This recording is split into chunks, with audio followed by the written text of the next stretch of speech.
Bonjour très chers internautes, je suis Renaud Boris Mota, expert du message du temps de la fin.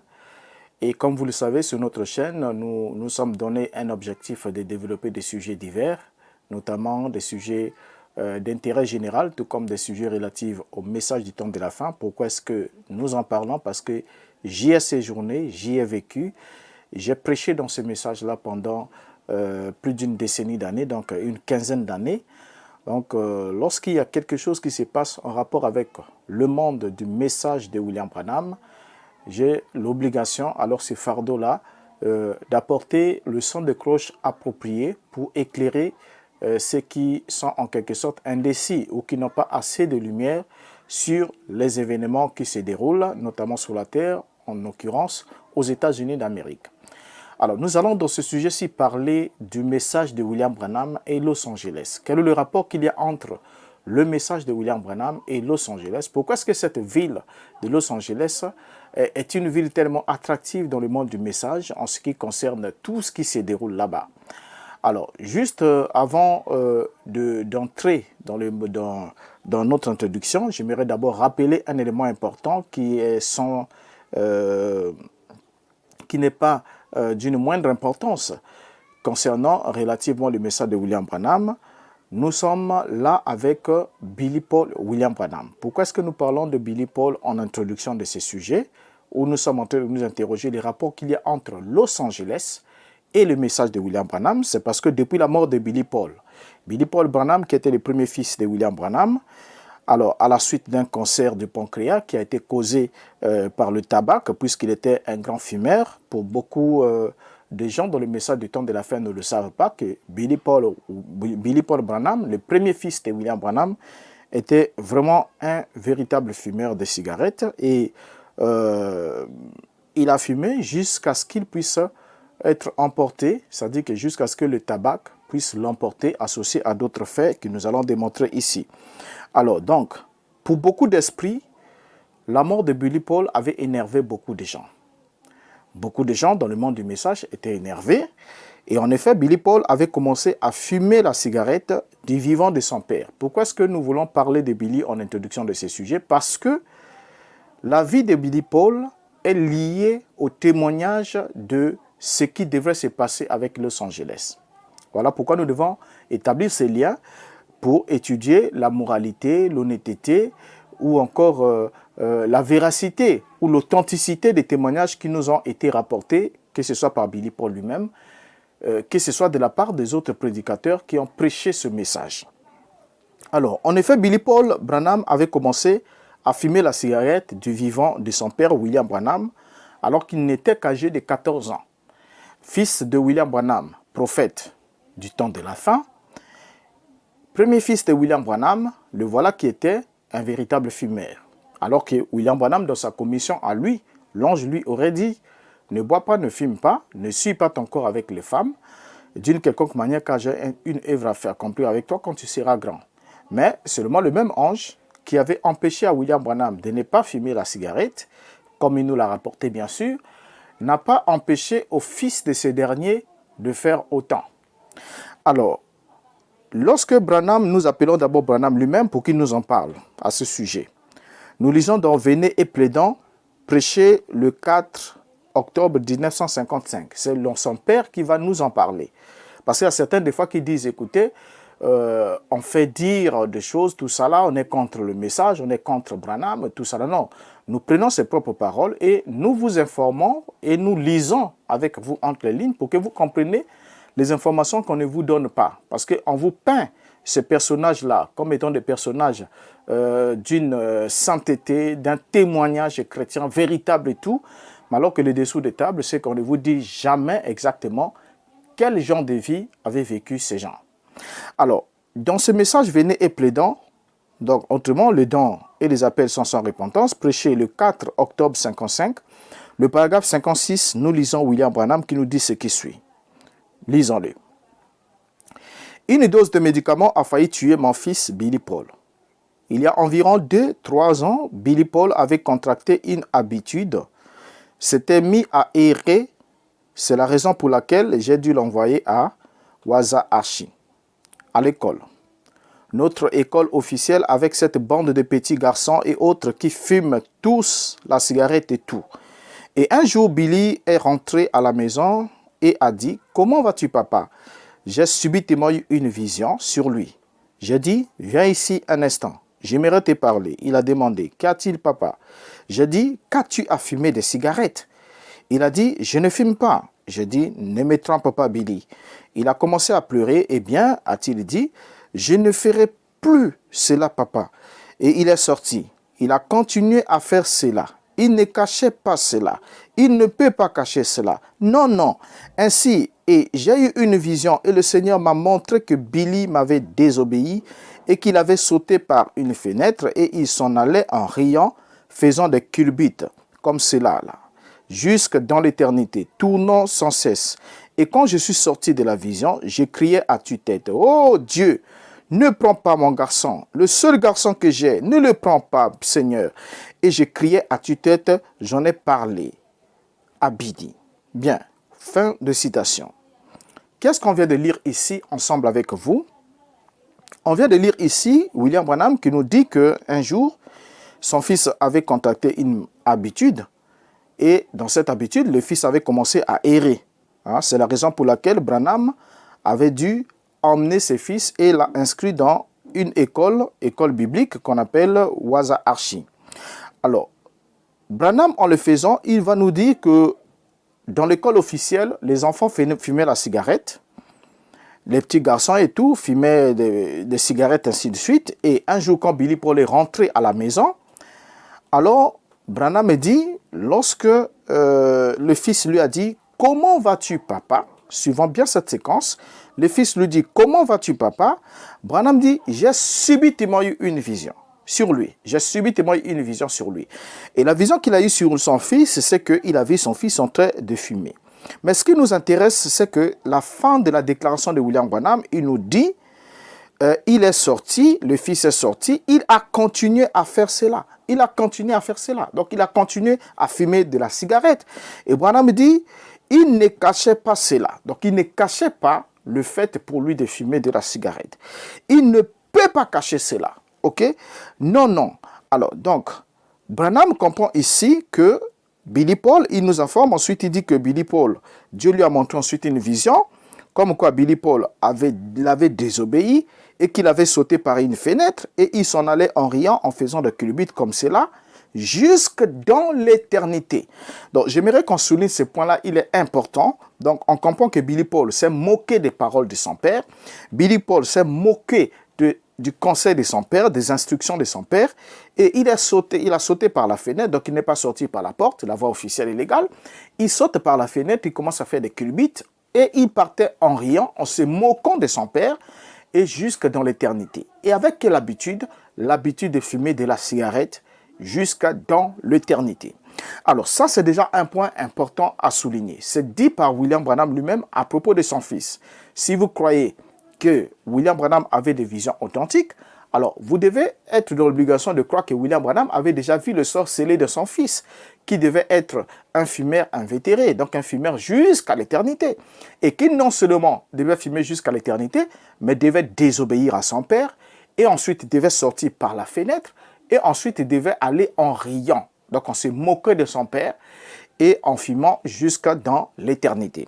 Alors Branham va ensuite nous ajouter dans la prédication La porte dans la porte, prêché le 11 juillet 1960, il va nous parler de la même histoire, mais suivez maintenant cette version-ci.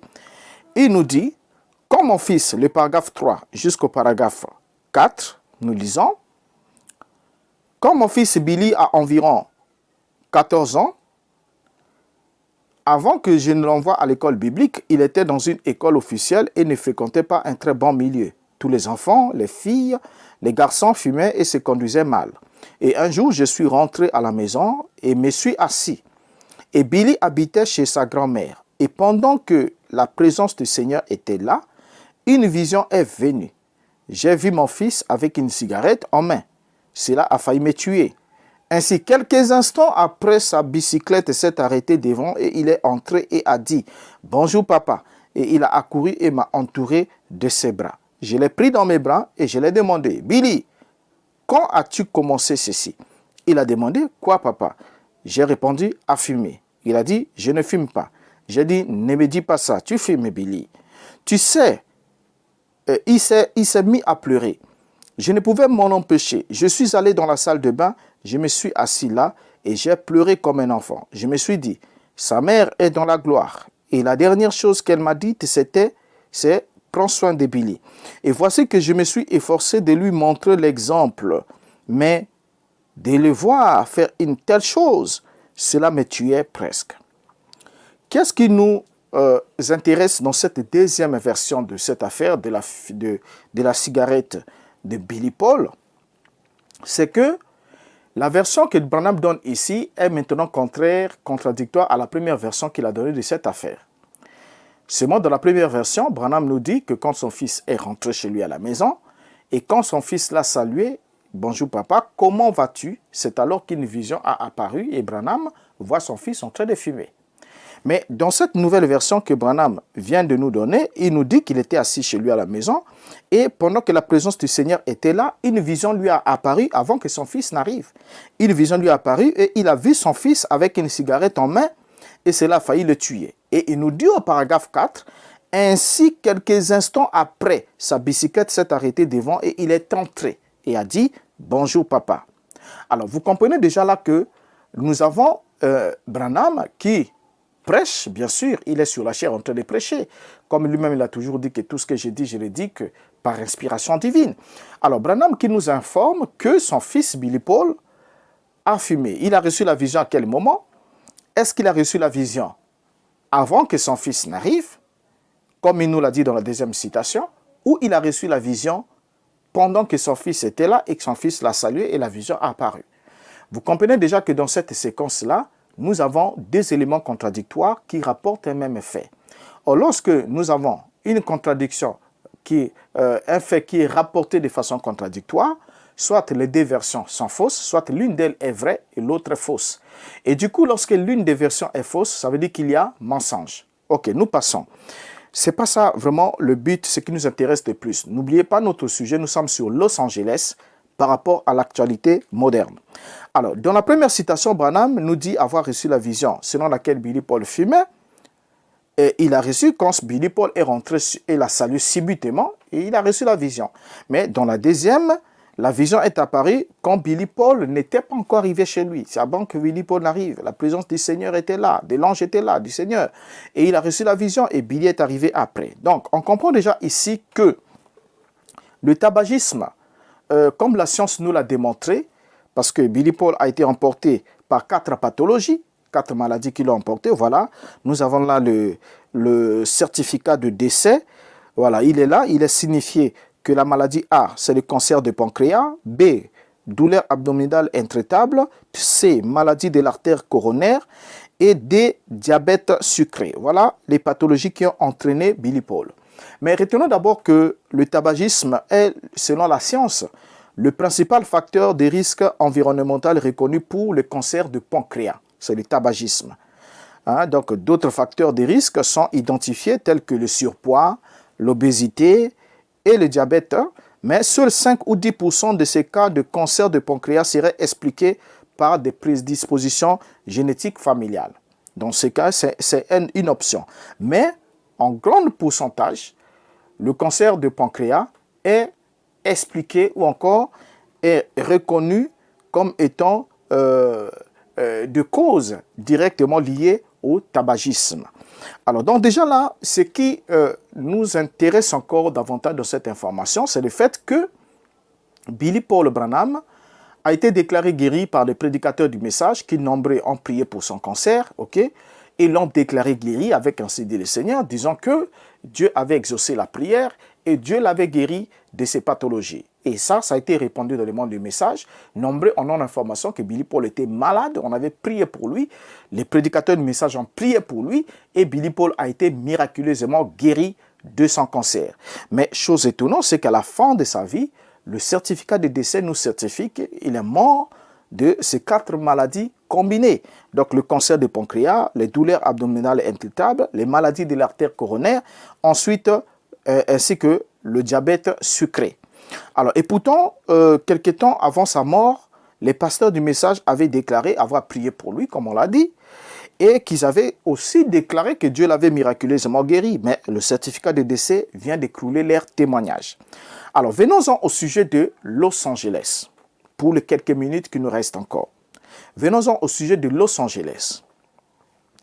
Tout croyant du message de William Branham n'est pas sans ignorer que la prophétie de William Branham au sujet de Los Angeles était étroitement liée à l'âge de Billy Paul. À l'âge de Billy Paul. Donc, la prophétie sur Los Angeles était étroitement liée à l'âge de Billy Paul. Et ceux d'entre nous qui ont assisté au culte du message, et même qui ont prêché comme moi, savaient tous que la destruction finale de Los Angeles était imminente, parce qu'elle était liée à l'âge d'une personne. Donc, l'espérance de vie de Billy Paul était, au fait, le sort de Los Angeles était scellé à l'espérance de vie de Billy Paul, notamment à son âge. Or, Billy Paul, de son côté, lorsque il était encore en vie, répétait fréquemment les paroles de William Branham en disant « Billy, je ne serai peut-être plus là, mais tu ne seras pas un vieil homme tant que les requins n'auraient pas nagé là où nous nous trouvons maintenant. » Or, il s'avère que cette prophétie de William Branham était un mensonge. Et cela a été démontré que c'était un mensonge. Pourquoi? Branham avait dit ce qui suit à son fils. Hein, que le Dieu qui m'avait dit que Florence va mourir, nous avons déjà fait une vidéo là-dessus, que le Dieu qui m'avait dit que Florence va mourir m'a dit de te dire qu'il se peut que je ne sois plus ici, mais tu ne deviendras pas un vieil homme avant que les requins ne nagent où tu te tiens maintenant. Or, ils étaient en plein centre de Los Angeles, plein centre-ville de Los Angeles, quand son père lui a fait cette déclaration. Alors, Billy Paul commença alors à témoigner qu'il ne deviendra pas un vieil homme avant que les requins ne nagent là où il se tenait, c'est-à-dire au centre-ville de Los Angeles. Mais Billy Paul a commencé ensuite, après le témoignage, il a aussi effectué des voyages et proclamé fièrement « Mais je ne suis pas encore un vieil homme ». Même quand il était dans la soixantaine, il disait « Je ne suis pas encore un vieil homme ». Et au fil du temps, au fil et à mesure que Billy Paul prenait de l'âge, alors on commençait au fait, quand Billy Paul commençait à prendre de l'âge, cette affaire-là commençait, alors l'écho de ces témoignages-là commençait un peu à s'estomper. Okay? Alors cet élément de l'histoire commençant à s'effacer dans les mémoires des gens au fur et à mesure que Billy Paul prenait de l'âge. Mais alors que durant tout le temps qu'il témoignait qu'il ne deviendra pas un vieil homme, les prédicateurs l'ont cru, les prédicateurs ont prêché cela, et cela a été même écrit dans la biographie. Et cela a été reconnu comme étant un véritable témoignage, parce que Billy Paul est déclaré dans le monde du message comme étant un véritable témoin du message de William Branham. Puisqu'il a voyagé avec son père, il était le secrétaire particulier de son père, il connaissait mieux son père, et en plus de cela, Billy Paul avait vu la face de l'ange. Un privilège que le frère de Branham ne pouvait pas voir, mais seul le fils de Branham. Alors, donc déjà là, on comprend ici que les prédicateurs, lorsqu'ils ont pris eux aussi le relais, ils ont pris ce témoignage de Billy Paul et ils ont commencé à prêcher que Billy n'allait pas vieillir. Les prédicateurs ont commencé à prêcher que Billy n'allait pas vieillir, donc le sort de Los Angeles était scellé à l'âge de Billy Paul. On doit retenir cela. On ne doit pas se voiler la face. Le sort de Los Angeles était lié à l'âge de Billy Paul. Et les prédicateurs ont prêché que Billy Paul n'allait pas vieillir. Alors, quand Billy Paul a atteint la soixantaine, ils ont commencé à prêcher que Billy Paul n'allait pas mourir. N'allait pas mourir. Mais alors que dans les prédications initiales, on a parlé de la vieillesse, on a parlé de l'âge. Branham a bien déclaré, selon le témoignage de Billy Paul, tu ne deviendras pas un vieil homme avant que le requin ne nage où tu te tiens. Et à l'époque, je crois bien, nous étions en 65 et Billy Paul devait avoir 30 ans. Okay? Il ne deviendra pas un vieil homme. Or, déjà là, lorsque les prédicateurs ont compris que Billy Paul commençait à prendre de l'âge, ils ont alors commencé à changer de version en disant « Il ne mourra pas ». Mais Billy lui-même a maintenu, il a maintenu ce pronostic-là jusqu'à déclarer, même quand il avait 82 ans, qu'il n'était pas un vieil homme, qu'il ne vieillira pas aussi longtemps que Los Angeles n'ira pas au fond de la mer. Et pour lui, Dieu devait arrêter même le temps, arrêter son âge. Il ne devait pas vieillir aussi longtemps que Dieu n'engloutissait pas Los Angeles. Lui, Billy Paul, demeurerait un jeune homme. Il n'allait pas vieillir. Donc jusqu'à 82 ans, Billy Paul tenait ce même langage, ce même témoignage. Ok? Alors, le 19 octobre, bien sûr, de 2023, Billy Paul va alors tirer sa révérence contre toute attente, contre toute espérance. Et du coup, les langages changent. Les langages changent. Certains disent que Branham ne l'a pas dit sur bande. D'autres disent que c'était déjà accompli en 1970, lorsqu'il y a eu une inondation. Alors qu'en 1970, Billy Paul, lui, était vivant et attendait que cela arrive. Mais Billy Paul ne le savait pas. Pourtant, Los Angeles est encore debout jusqu'aujourd'hui et n'est pas allé au fond de la mer. Alors, quelques courageux ont compris que Dieu venait d'anéantir un faux signe. Venait d'anéantir un faux signe donné par William Branham et ils ont pris la bonne décision qu'il fallait prendre. C'était une sage décision, celle de quitter le message de William Branham et de comprendre que Branham avait juste dit un mensonge. Ok? De comprendre que le message de Branham était en quelque sorte le mensonge de Branham. Alors d'autres n'ont pas voulu incriminer Billy Paul ou Branham lui-même parce qu'il y avait beaucoup d'intérêts qui étaient mis en jeu. C'est un business qui va s'écrouler si on reconnaît que Branham a menti et du coup le message devient faux. Et en ce moment-là, nous perdons notre business. Ces âmes-là ne seront plus là. On ne saura plus qu'est-ce qu'il faut leur prêcher. Qu'est-ce qu'on peut les raconter alors? On n'aura plus rien à lire, plus rien à dire. Puisqu'on n'a pas de ministère, on n'a pas d'appel. Alors du coup, on va perdre les dîmes et tout ça là.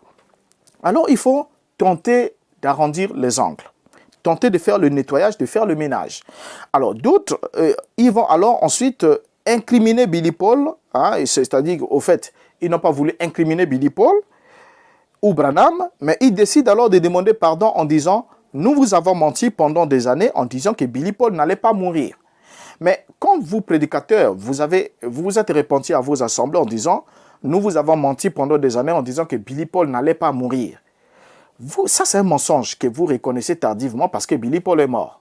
Mais quand vous le disiez avec force et conviction. Il y avait des amens, des gens sautaient, jetaient des geckos en l'air et tout et tout. Il y avait même de l'onction, paraît-il, de la puissance, et même une démonstration, et même une confirmation de ces prédications par des guérisons, par certains signes et tout. Mais vous vous êtes repenti pour avoir prêché que Billy Paul, Billy Paul n'allait pas mourir. Quand la mort l'a rattrapé avant l'englouissement de Los Angeles. Okay? Alors ce simulacre de repentance n'avait qu'un seul but, c'est-à-dire essayer de retenir les adeptes jusqu'à présent. Hein, au fait, essayer de le retenir et jusqu'à fabriquer même une autre histoire comme quoi cela est arrivé en l'an 1970. Mais alors que Los Angeles est encore là. Et dans le but de légitimer alors les échecs prophétiques de Branham, ces adeptes ont tenté de récupérer chaque événement lié à Los Angeles pour tenter de l'adapter à une prophétie de ces derniers. Et même quand il y a eu le 11 septembre, ils ont voulu chercher si Branham en avait parlé, mais ils ont compris que Branham n'en avait pas parlé. Parce que j'aimerais d'abord vous rappeler un élément pendant que nous avançons. Comment est-ce que Branham peut-il annoncer un événement comme le 11 septembre 2001, alors que la vision prophétique de William Branham voyait la fin du monde en 1977. Donc au-delà de 1977, Branham n'y est pas. Le message de William Branham n'a pas de vie. Depuis 1977, ce message a été déclaré dans le calendrier de Dieu, dans les annales célestes, comme étant une fausse prophétie, un mensonge. Et du coup, ceux qui suivent s'égarent. Comme la Bible dit, vous suivez un mensonge, vous suivez les mensonges des faux prophètes, ainsi de suite. Parce que Branham ne pouvait pas regarder au-delà de 1977, puisque la fin du monde devrait arriver en 1977. Vous voyez? Alors donc déjà, chercher l'événement du 11 septembre ou chercher le coronavirus dans les messages de William Branham, c'est perdre le temps. C'est perdre le temps, complètement. Alors donc, nous sommes alors sans ignorer que des violents incendies ont frappé Los Angeles aux États-Unis depuis le mardi 7 janvier 2025. La Californie vient de vivre l'incendie le plus dévastateur de son histoire après celle de 1918. Ça, nous le savons. Alors, l'incendie de Los Angeles n'est pas la première et ne sera pas non plus la dernière. Comprenez d'abord que l'incendie de Los Angeles n'a rien à voir avec une quelconque malédiction venant de Dieu ou un signe de la fin du monde ou d'un hypothèque enlèvement de l'Église. Au point où même j'ai trouvé certains amis qui étaient dans le monde du message, ou même d'autres qui y sont, auxquels on a imposé même de quitter les services. D'autres ont quitté même leur emploi. Ils ont dit l'enlèvement est proche, il n'y a plus le temps d'aller continuer à aller travailler tout. C'est maintenant le temps de rester consacré, à prier, à gêner, à être dans l'église constamment. Mais au fait, vous allez vous rendre compte, vous ne vous rendez pas simplement compte que non seulement ces prédicateurs-là semi-ignorants ou semi-lettrés sont en train de vous tromper, profitant de votre ignorance ou bien de votre analphabète, tant intellectuel que spirituel, pour vous tromper. Parce que ce n'est pas la première fois qu'on vous ment vis-à-vis d'un événement pour vous dire arrêtez de travailler, arrêtez de faire ceci, cela. Mais d'autres qui sont assez courageux disent non, continuez à travailler parce qu'ils savent qu'en travaillant, il y a la dîme qui entre. Mais d'autres qui sont trop aveugles disent simplement à leurs adeptes n'allez plus au travail parce que comme Los Angeles vient de prendre feu, ça veut dire que le dernier signe est accompli, l'enlèvement est très proche, c'est pour bientôt même. Et les gens ont quitté même des services. Donc, ils ont démissionné volontairement de leur travail et sont restés chez eux à la maison. Vous voyez un peu les conséquences, les dangers de croire à une fausse prophétie. Vous voyez? Alors, maintenant, lorsque nous regardons toutes ces choses-là, nous allons nous rendre compte que nos amis branhamistes se sont malheureusement emparés de la situation de Los Angeles en cherchant frauduleusement à lier cet incendie à la fausse prophétie de leur prophète sous l'engloutissement dans l'eau de Los Angeles qui devrait arriver avant que Billy ne devienne un vieil homme, bien que ce dernier soit mort à l'âge de 88 ans. Donc jusqu'à là, les gens n'ont rien compris. Donc vous deviez attendre Los Angeles qui devait, être englouti dans les eaux, donc aller au fond de la mer. Et deux, cela devrait arriver avant que Billy Paul ne devienne un vieil homme. Mais aujourd'hui, Billy a vieilli et Billy est même mort. Donc lui qui était le véritable témoin de ces signes est même mort. Mais quand même aujourd'hui, on recherche des évidences et confirmations de cette prétendue prophétie qui a déjà échoué, qui a montré son échec depuis bien longtemps. Los Angeles n'est pas la première ville du monde à connaître cette situation. Et ne sera pas non plus la dernière aussi longtemps que nous y serons. En effet, la plupart des grandes villes dans ce monde ont été brûlées à un moment ou autre de leur histoire. Certains, en effet, ont brûlé plusieurs fois même. Par exemple, vous avez Constantinople, qui a été brûlée 5 fois entre l'an 406 et l'an 1204. Voyez? Vous avez Rome, qui a brûlé en l'an 64 après Jésus-Christ. L'incendie éclata la nuit du 18 juillet 1964 et dans la zone du Circus Maximus et sévit pendant 6 jours et 7 nuits en se propageant pratiquement dans toute la ville. Cela est arrivé. Le grand incendie de Londres, par exemple, qui fit un violent incendie qui ravagea le centre-ville de Londres du dimanche 2 septembre au mercredi 5 septembre 1666. Le grand incendie de Chicago, le Great Chicago Fire, est un incendie qui a eu lieu du 8 au 10 octobre 1871 à Chicago, en Illinois, donc aux États-Unis, bien sûr. Et il y a eu environ 300 personnes qui ont perdu la vie et 17 500 bâtiments qui ont été détruits et de nombreux quartiers de la ville et 100 000 personnes, disons presque le tiers des habitants de cette ville, se sont retrouvés sans abri à la suite de cette tragédie. Et il y a eu aussi le séisme de 1906 à San Francisco qui avait touché principalement cette ville californienne au matin du mercredi 18 avril 1906. Il a été estimé à une magnitude de l'environ 7,9 sur l'échelle de Richter et son épicentre se situait à 12,1 km à l'ouest de San Francisco sur le système de la faille se trouvant au large des côtes. Alors, donc, le séisme principal eut lieu à 5h12 du matin, le long de la faille de San Andreas, et les secousses firent ressentir de l'ouragan à Los Angeles et à l'intérieur des terres jusqu'au centre même du Nevada. Le tremblement de terre et l'incendie qui en résultat, qui durèrent 3 jours, restent en quelque sorte jusqu'à ce jour parmi les plus grandes catastrophes naturelles ayant touché une grande ville américaine. La liste n'est pas exhaustive. Alors, dans le dernier incendie qui a eu lieu, on nous rapporte qu'il y a eu, au-delà d'une vingtaine des personnes qui sont mortes et plus de 12 000 bâtiments qui ont été détruits et 180 000 personnes qui ont été évacuées. Ces incendies sont les plus dévastateurs que la Californie n'ait jamais eu lieu depuis le dernier incendie de camp survenu en Californie en 2018 et qui avait fait 85 morts avec plus de 18 000 bâtiments qui ont été détruits. Alors, qu'est-ce que cet incendie a à voir avec Los Angeles? Qu'est-ce que cet incendie de Los Angeles plutôt, du 7 janvier 2025, a-t-il à voir avec la prophétie de William Branham? C'est par crise de légitimation prophétique de Branham que ses adeptes se donnent à cœur joie les plaisirs luxuriants de trafiquer des événements modernes pour les adapter aux prophéties obsolètes, avariées et désuètes de leur gourou William Branham. Ce n'était pas une pluie de feu qui s'est abattue sur Sodome, qui s'est abattue sur Los Angeles, comme cela est arrivé sur Sodome et Gomorrhe.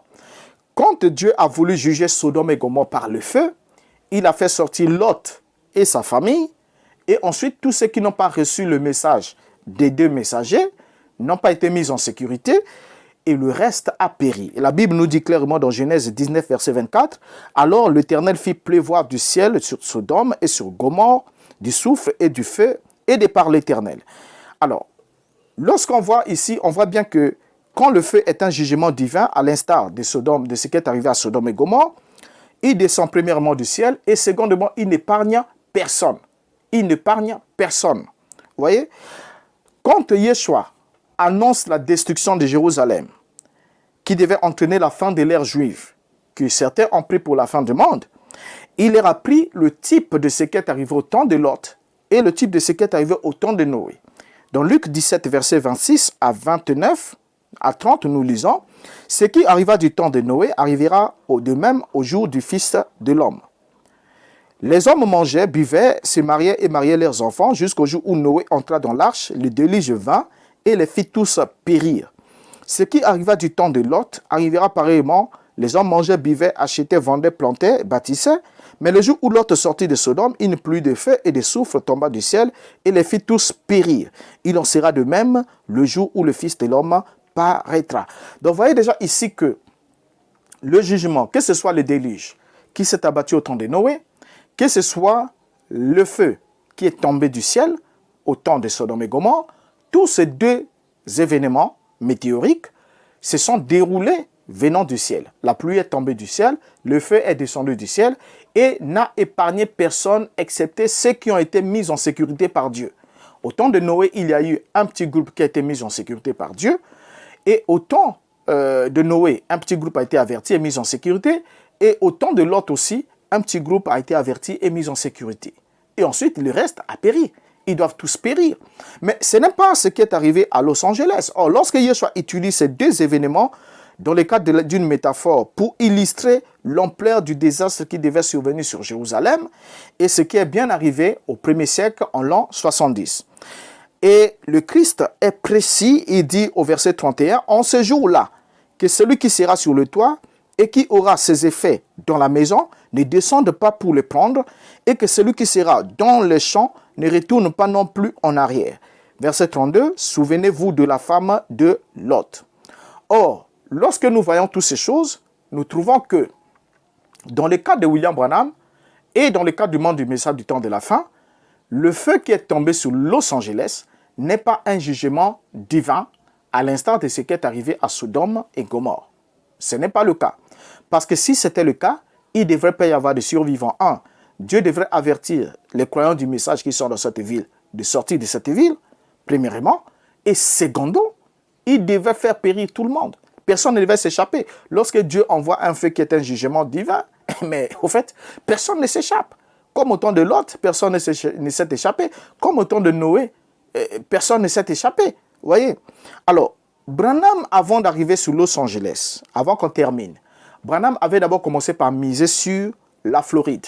Suivant Branham, dans la foi qui a été transmise au sein une fois pour toutes, prêché le 29 11e mois 53, paragraphe 20, Branham dit, nous faisons tout notre mieux et vraiment, amis chrétiens, je sais que la Floride est un endroit difficile à gagner. Je leur parlais là-bas. En fait, pourtant, un de ces jours, il n'y aura plus de Floride. Elle va sombrer. Et les choses que vous adorez tant maintenant périront. Bien, déjà ici, Branham nous montre que la Floride est difficile à gagner dans l'évangélisation. Et il nous dit, en fait, pourtant, un de ces jours, il n'y aura plus de Floride. Elle va sombrer. Floride va faire quoi? Va sombrer. Ensombrer signifie quoi? Signifie être englouti dans l'eau, s'enfoncer dans l'eau. Signifie être anéanti, cesser d'exister. Signifie que la Floride ne va plus exister. La Floride va sombrer, ira au fond de l'eau. Ok? Cette prophétie ne s'est jamais accomplie. Jusqu'à la date d'aujourd'hui, la Floride est là. Alors, Branham va ajouter en 1964, le 26 juillet 64, d'en reconnaître votre jour et son message. Il va alors miser sur Los Angeles et sur l'Angleterre. Il va dire ce qui est sur le paragraphe 147. Je pense que l'Angleterre devrait s'enfoncer au fond de la mer un jour. C'est ce qu'elle mérite. La sueur, la saleté, la dégradation. C'est le bourbier mondial de l'immoralité. Les gens qui renient le plus les Écritures que j'ai jamais vues de ma vie. Elle est devenue comme ça pour avoir rejeté la vérité. Et c'est alors en fin 1964 que Branham va alors miser sur Los Angeles. Donc nous avons déjà la Floride qui était dans son viseur comme étant destinée à être engloutie. Et ensuite nous avons l'Angleterre dans le viseur de William Branham destinée à être engloutie dans les eaux. Aller au fond des eaux, ok, à disparaître complètement engloutie par les eaux. Alors lorsqu'on arrive en fin 1964, Branham va alors miser sur Los Angeles. Nous sommes là le 27 décembre 64, donc qui dites-vous que c'est? Paragraphe 47, Branham dit « Le monde est de nouveau sur le point de s'écrouler. Regardez les tremblements de terre en Californie. Je prédis qu'avant la venue du Seigneur Jésus, Dieu fera sombrer cet endroit-là. Je crois que Hollywood, Los Angeles et ces endroits immondes là-bas, que le Dieu Tout-Puissant les fera sombrer. Ils descendront au-dessous du fond de la mer.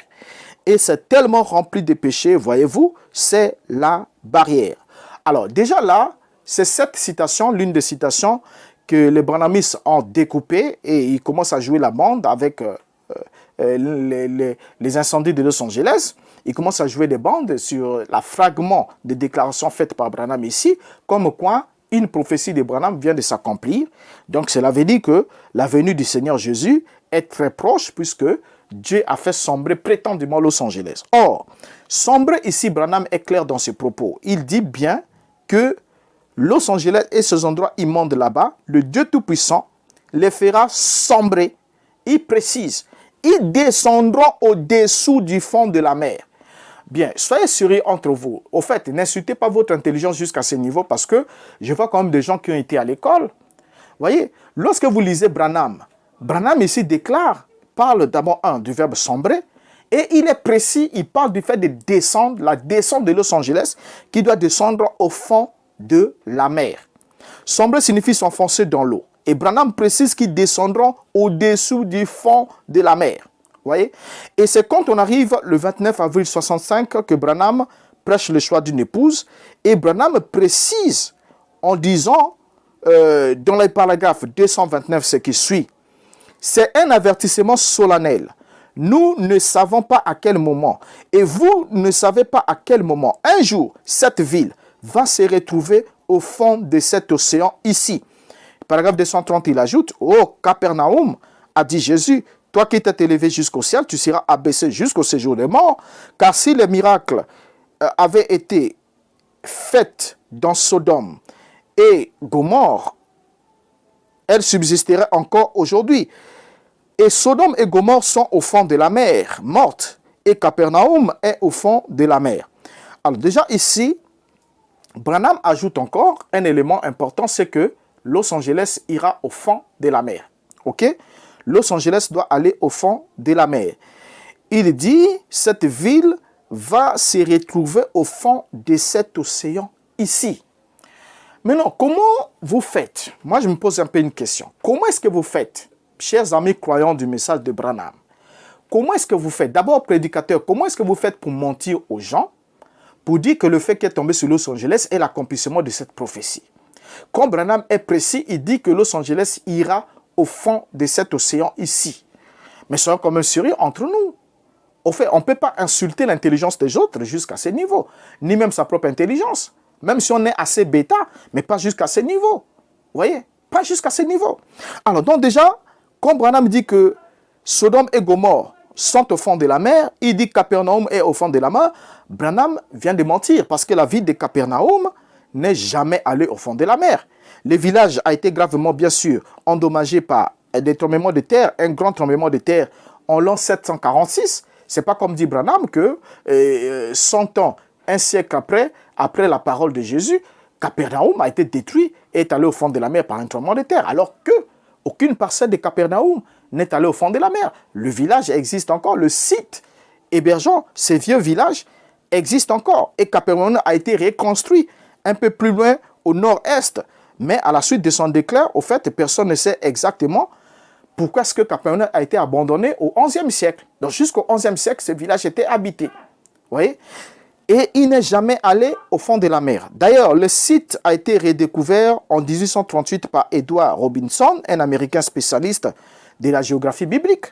Et en 1866, le cartographe britannique Charles Wilson a identifié les ruines de la synagogue. Et en 1894, une partie de l'ancien site est achetée par Custodie de la Terre Sainte des franciscains. Les principales fouilles des franciscaines sont menées en 1868 et jusqu'en 1884, et d'autres fouilles du site ont été effectuées aussi. Donc le site existe bel et bien. Et voilà même quelques images, vous pouvez regarder ici. Voilà, voici quelques images de Capernaum pour montrer que ce village n'est jamais allé au fond de la mer tel que clamé par William Branham. Donc déjà là, on aimerait juste dire à nos chers amis, croyants du monde de William Branham, du message du temps de la fin de William Branham, que vous devez admettre que William Branham a prophétiquement échoué. Et n'allez pas chercher l'accomplissement de l'engloutissement de Los Angeles au-delà de la vieillesse de l'âge de Billy Paul. Et non plus au-delà de la mort de Billy Paul. Branham dit, dans Hanté de lui, prêché le 11 juillet 65, paragraphe 38, il dit, « J'ai prophétisé que Los Angeles ira au fond de la mer. » Il a bien prophétisé que Los Angeles ira au fond de la mer. Ok? Mais pourtant, Los Angeles n'est pas allé au fond de la mer. N'est pas allé au fond de la mer. Et l'exemple pris par Branham, comme quoi Jésus avait prophétisé sur Capernaum, et il a bien dit, il a encore dit que le même Dieu qui avait englouti Capernaum, le même Dieu engloutira Los Angeles. Or, Dieu n'a jamais englouti Capernaum. Et comme il n'a jamais englouti Capernaum dans les eaux, donc cela sous-entend, évidemment, que le même Dieu qui avait parlé, qui avait œuvré en Israël, ok, le même Dieu qui n'a jamais englouti Capernaum, n'engloutira pas Los Angeles. Donc Dieu est en train juste de vous confondre. Pendant que vous attendez que Los Angeles puisse aller au fond de la mer, c'est un incendie dû au dérèglement climatique qui va brûler Los Angeles et qui ne fait pas autant de victimes comme cela devait être fait par un jugement divin. Combien d'acteurs d'Hollywood sont morts, ont péri? Si Dieu devait juger Los Angeles, frapper Hollywood qui est la poubelle de la saleté et tout, mais combien d'acteurs ont péri par les flammes? Mais je crois que même s'ils ne devaient pas épargner même une partie de la population, mais les acteurs pécheresses devaient quand même être frappés. Cela n'est pas arrivé. Donc pendant que vous attendez que Los Angeles aille au fond de la mer, Los Angeles soit englouti, c'est le feu qui vient brûler Los Angeles. Ok? C'est le feu qui vient brûler Los Angeles. Et pour consoler certains, se sont dit, écoutez, lorsque la prophétie a été faite, bien que cela devait s'accomplir du vivant de Billy Paul, bon, d'autres se sont consolés pour nous montrer même l'image d'un aquarium. Voilà, vous avez là un aquarium, des requins qui sont en train de nager dans un aquarium au plein centre de Los Angeles, dans la ville de Los Angeles. Dans un aquarium, voilà, on peut voir les requins. Au moins, si on va dans ce sens-là, on voit les requins nager dans un aquarium, là nous sommes d'accord. Mais Branham n'a pas vu les requins nager dans un aquarium. Vous pouvez peut-être récupérer cette situation-là pour dire, bon, comme ils ont quand même nagé, hein, on peut les voir sur la terre ferme, on est des bons en train de les voir nager dans l'aquarium. C'est la prophétie qui est accomplie parce que les requins devaient nager à Los Angeles. C'est faux, c'est faux, c'est faux. En vieillissant, Billy Paul avait déjà anéanti cette signe. Et en mourant, c'était un grand témoignage par la mort de Billy Paul, comme quoi la prophétie annoncée par William Branham était une fausse prophétie. Capernaum n'est pas au fond de la mer. Et mon cœur fait très mal lorsque je comprends qu'il y a encore des gens qui demeurent dans ces mensonges-là, qui sont conscients qu'ils sont trompés, ils ont été trompés et ils seront toujours trompés, mais qui y demeurent faisant le jeu de ceux qui ont tout à gagner, qui n'ont rien à perdre, parce que pour eux, c'est vous qui le veulent. Et quand ils veulent de vous, c'est votre poche qui les intéresse, c'est votre bourse qui les intéresse. Vous voyez? Alors donc, comprenez que le feu n'est pas l'eau. Quand vous attendez que Los Angeles aille au fond de la mer, une pluie qui vient, même si Los Angeles est inondé, ça n'a aucun rapport. Parce que dernièrement, il y avait même une inondation, comme cela s'est fait autour, à la suite d'un cyclone et tout ça là. Les gens criaient, voilà, Los Angeles est englouti. Non, Branham est précis, Los Angeles devait aller au fond de la mer. Alors, donc, pour terminer, j'aimerais vous dire, chers amis, Branham avait dit que Los Angeles serait englouti dans l'eau et les requins devaient nager au lieu où se trouvait Los Angeles. Mais là, c'est le feu qui a complètement détruit la ville, une situation que l'ange de Branham n'avait pas vue. Et deuxièmement, Branham avait promis à son fils Billy Paul qu'il serait un témoin oculaire de l'effondrement de Los Angeles, de l'engloutissement de Los Angeles, avant qu'il ne devienne un vieil homme. Mais Billy Paul est mort vieux, à 88 ans, menti par son père, il n'a pas vu la soi-disant prophétie se réaliser. Le timing fixé par son père étant dépassé, nous disons que la prophétie de Branham sur Los Angeles était un mensonge. Et vous devez le reconnaître. Sinon, allez ressusciter Billy Paul pour remettre la prophétie en marche.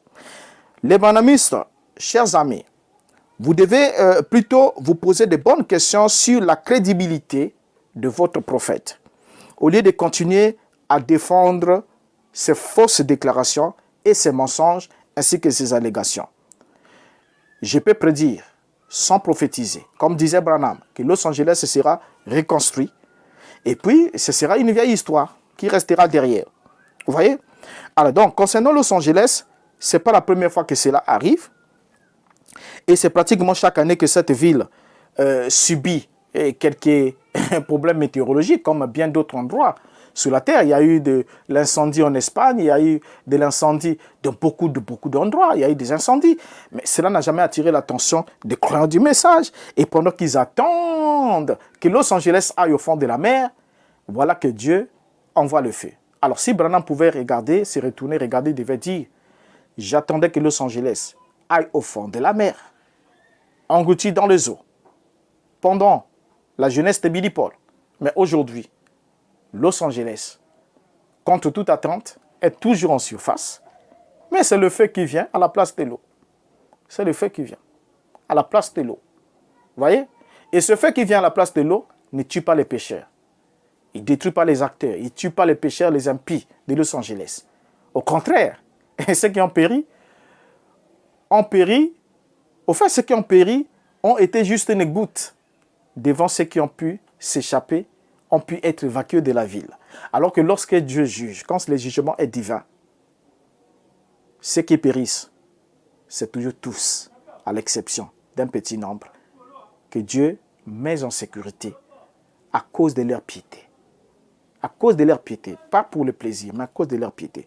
Donc vous comprenez que ce qui s'est passé à Los Angeles n'a rien à voir avec un jugement divin. Absolument rien à voir. Absolument rien à voir. Et moins encore, rien à voir avec une prétendue prophétie de William Branham. Alors merci du temps que vous nous avez accordé.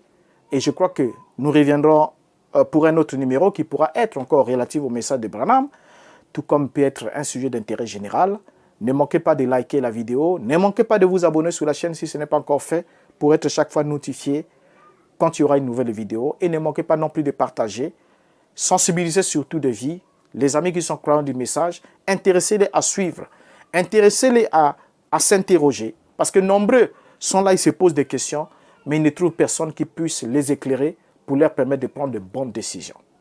Alors, je vous dis au revoir. C'était votre frère Renaud Boris Mbota, ex-pasteur du message du temps de la fin. Jusqu'à ce qu'on se retrouve la prochaine fois. Que Dieu vous garde. Au revoir et merci pour votre attention.